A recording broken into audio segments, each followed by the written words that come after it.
Hello, hello, hello. Good morning, good afternoon, good evening. I am Kirsten Rourke. Welcome to Ongoing Mastery. Welcome to the rabbit hole. So, Ongoing Mastery is about presenting, training, and speaking skills. It's about stagecraft. It's about the use of your face, your body, your voice, props, everything in communicating and connecting with audiences and getting your message across. And today we are going to be starting our journey. So on the first episode, I introduced everybody to the concept of what I was going to be doing. So today we are starting at LawTube. And during the course of these videos, we're going to go from LawTube to Passion Flix. And how you get there and how that all ties to public speaking and technical training skills is what we're going to cover in each one of these. So today is about LawTube and community, authenticity, and connection. So those are the different pieces. Now, first of all, let me go ahead and throw this up, because what do I mean by LawTube if you're not familiar? LawTube is literally lawyers on YouTube who do live streams and recordings to educate people on different cases. And I'm going to be discussing 3 specific different LawTubers that have a fantastic community effort that they put in. They've built something that's truly, truly wonderful in each of their individual streams, and they overlap. And because they're friends, you see them on each other's channels. So first of all, let me go ahead and talk about the queen of LawTube here. This is the woman who should need no introduction, Emily D. Baker. She does live streaming, as you see on her banner, of law and pop culture. Now, the thing about the Emily D. Baker community is she has put in a tremendous effort on her professional setup. And I want to discuss it because it's important when you're thinking about doing videos and you're thinking about doing live streaming. My setup is a much more low cost, easy to just jump on effort than what Team Baker does. And the reason for that is because her entire career now is this effort. So she has a team, she has mods, she has the channel that she works on, she goes to events, she does different types of streaming.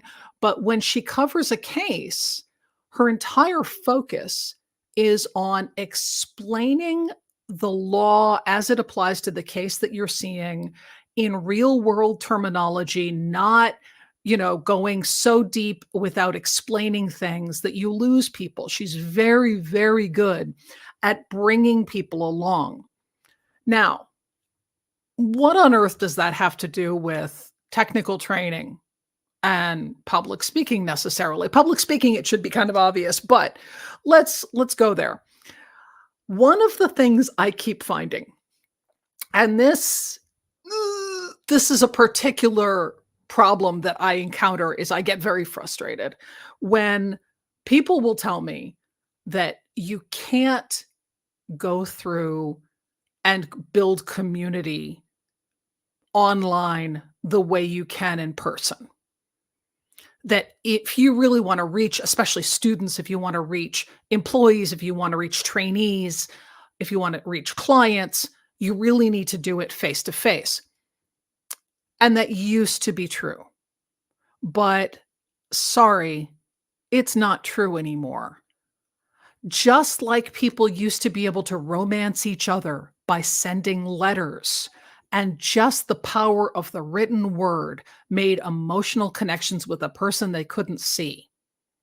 It is extremely possible, and it's very common now, to create deep, meaningful relationships in spaces where you aren't necessarily face-to-face or even able to see each other.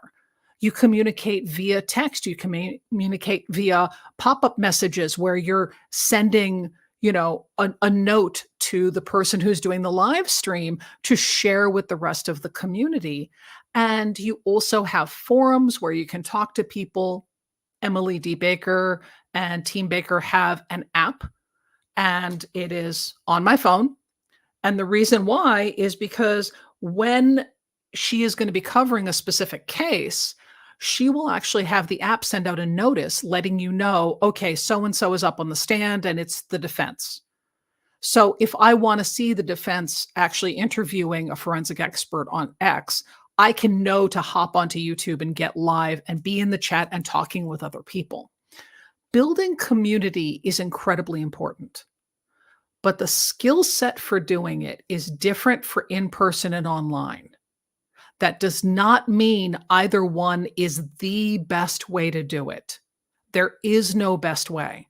The only best is what makes sense for you and makes sense for your audience.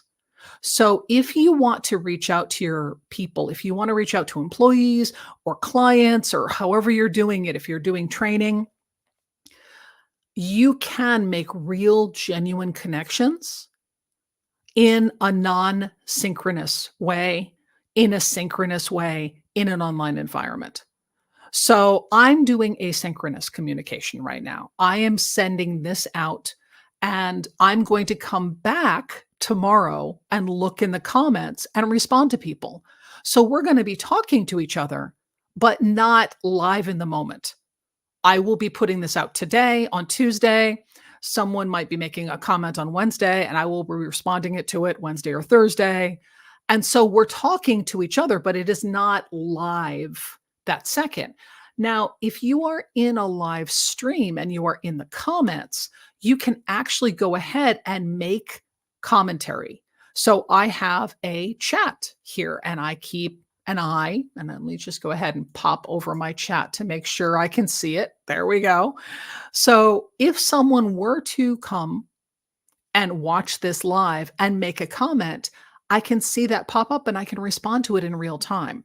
So you can do synchronous, you can do asynchronous, and I will pop up the little overlay for terminology again, because again, synchronous, live in the moment, we're doing it together. Asynchronous, we are connecting, but it is not necessarily in the same time stream. Okay.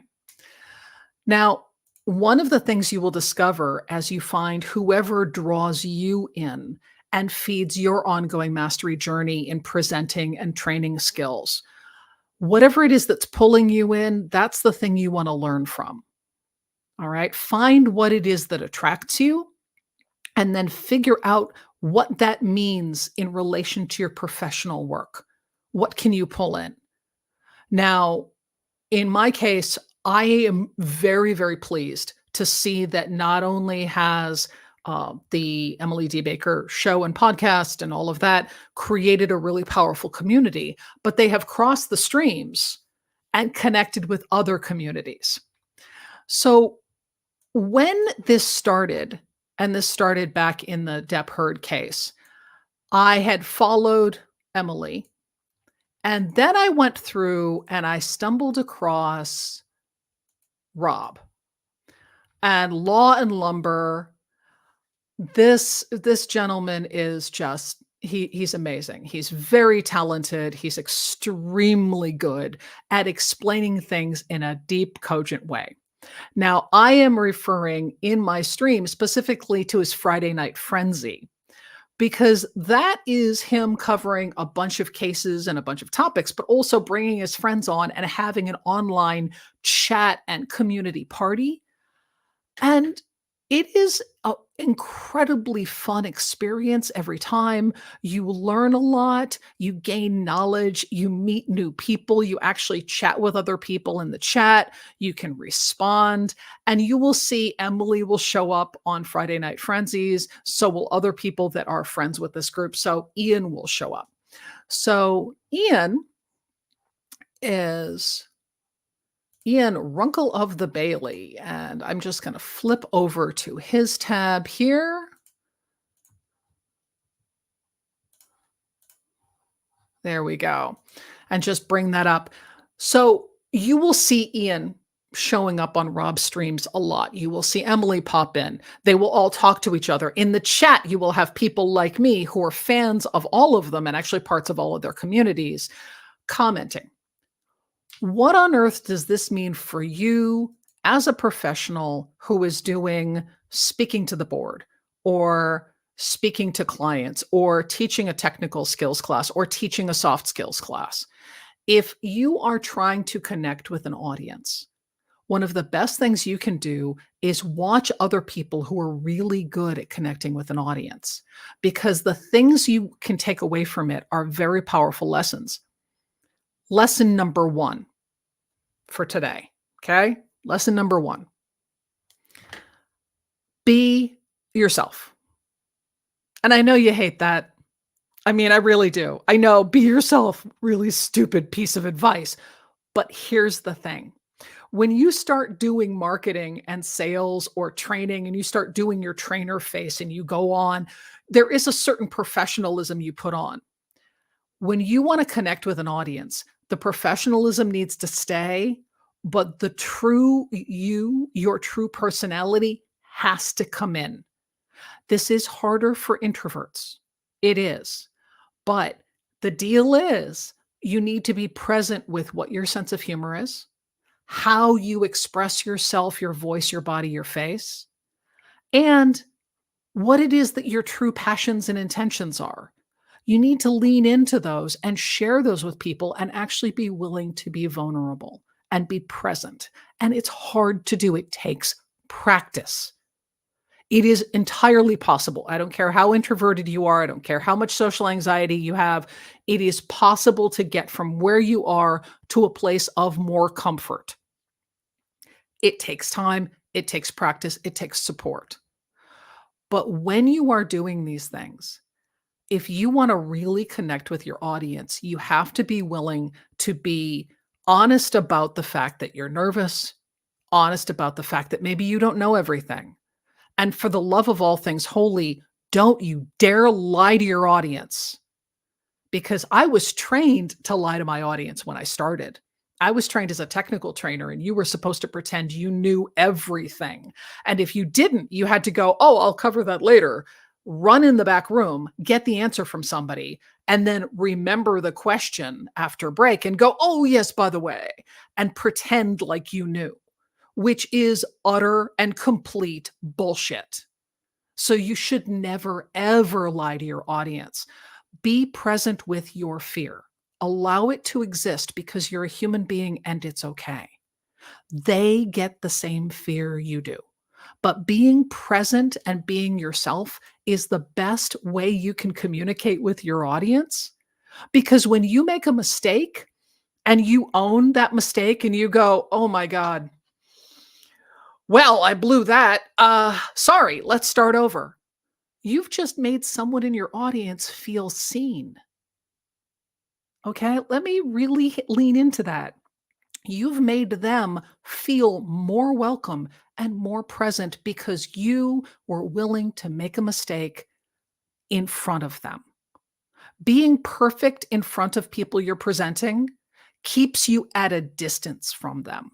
You can be great, you can be smooth, you can be slick, you can be cha-ching, your teeth are glinting, all of that. But if you want to make actual human connection, you have to be willing to be real.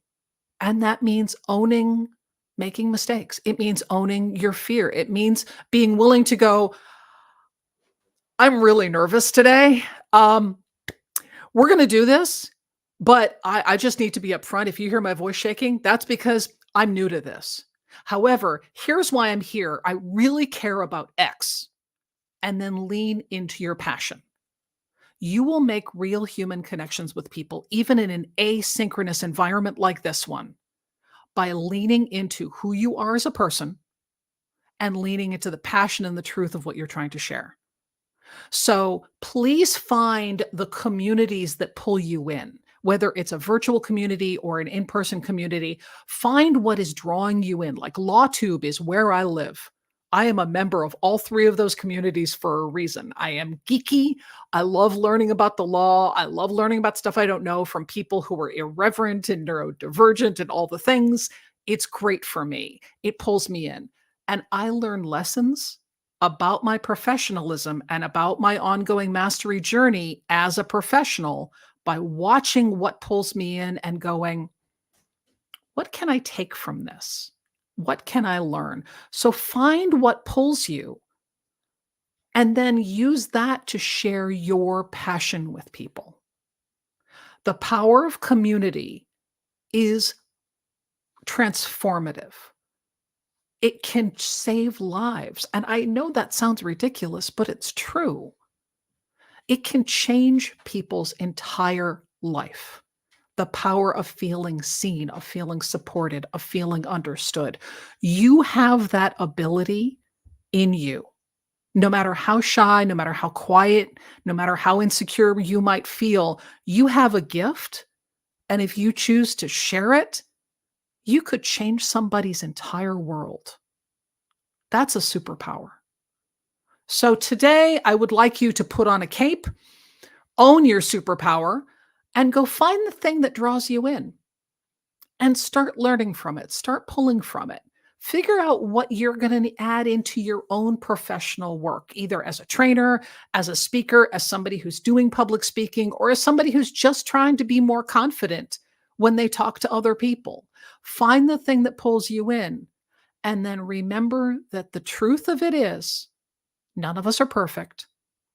Being actually honest about you in front of others is a much more genuine and true way to create deep connections than any amount of slick, professional, glinting teeth BS that you can do. So the power of community is a great way of developing ongoing mastery of your craft. Go find what inspires you, lean into it. And if this was of value, if this was annoying, all of the things, make a comment. If it's straight trolling, I'm going to ignore you. However, if you're giving me feedback that's maybe something I don't want to hear but has value, I will listen and I will respond because I am growing too as a professional. So hop on whatever the social is that this is streaming on, make a comment. I will respond to it. And I will be back again on Thursday to do the next edition, to do number 3 in the journey from LawTube to Passion Flix. How do we get there? We get there by going down the rabbit hole. Thank you, everybody, for coming. I really appreciate it. And I will see you next time. Bye.